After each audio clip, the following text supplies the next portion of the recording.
SRS Music presents माँ Saraswati digital recording studio Mirza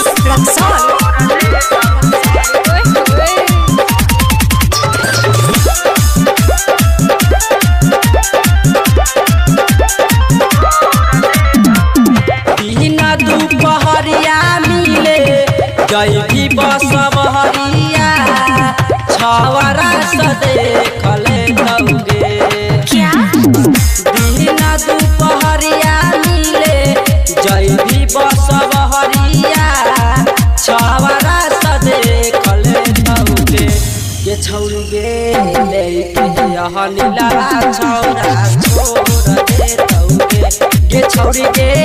लेके हई गुडुआ छौरा छोड़ दे तौगे। अच्छा डीजे मनीष रक्सौल। अरे जा जा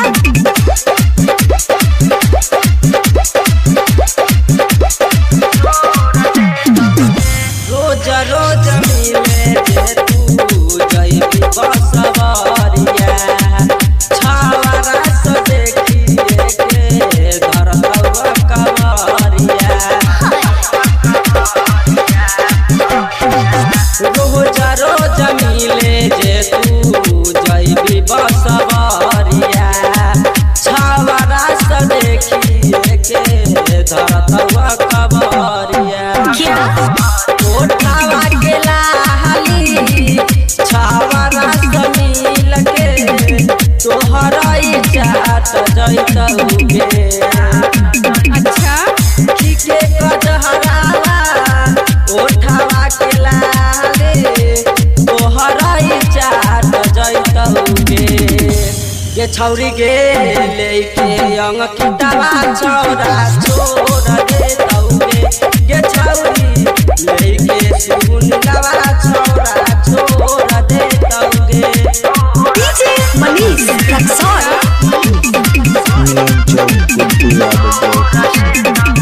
अरे जा जा लेते लेते छौरा कहबा कहि दे तौरा तगे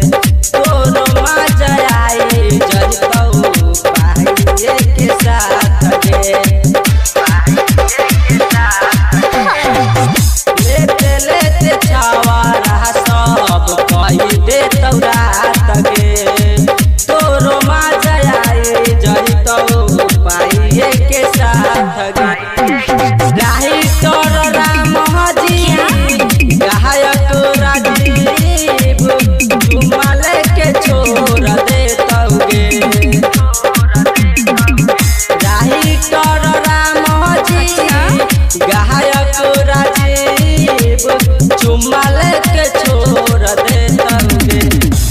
ये छौरी